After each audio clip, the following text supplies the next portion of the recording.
This is your stage, your spotlight. Hello Meghalaya. Your story starts here. Ketenat kampok yang ke sarkar jela lingbau ba Presiden tensong sembut menteri rangbau badai pet yakni ketenat haringkat uba Vivek CM IPS SP ke East Castles District haka jing pentip syakilat pathai kubor haka kendai terik urjeliu arhaja arpusan kila penpau bagi Jingshisha Baroh kinsami andala Wanrah yaka Sonam Raghuvanshi bat kiba suba Donkti Pynïap yau Raja Raghuvanshi bantok kit Shillong.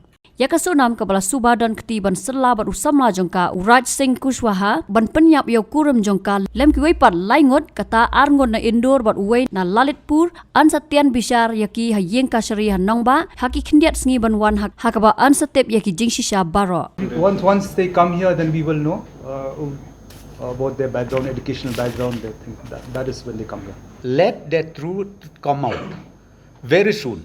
And not only that, once we bring them to Shillong, I think I would request even the family of Sonam to come, give your statement, justify whether she is innocent or not. I think that is the only issue. So right now, I don't want to say much on this, but I think anybody, not only the relative, anyone who wanted to give the statement, we are open once this investigation starts in Shillong. Habatin, pej bahagi kishab, kashab plus F.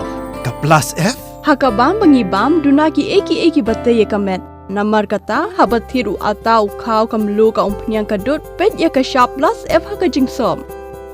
Yaki nutrient kumki vitamin bat ka ayan la icon diat bat ka bathau bha kam khta ka dur jingki marbam ka jing mat lani ka rukom shed yaki balehi banai kita ka don ka we ka jing mentoy ba kongsan ka kot ka khia ka nutrition ba kham bha ka jing im ba kham bha pendon kam daki marbam modon ka sharp plus F menta kasni Wanrah Shafi lingba ko office jong commissionerate of food safety Meghalaya.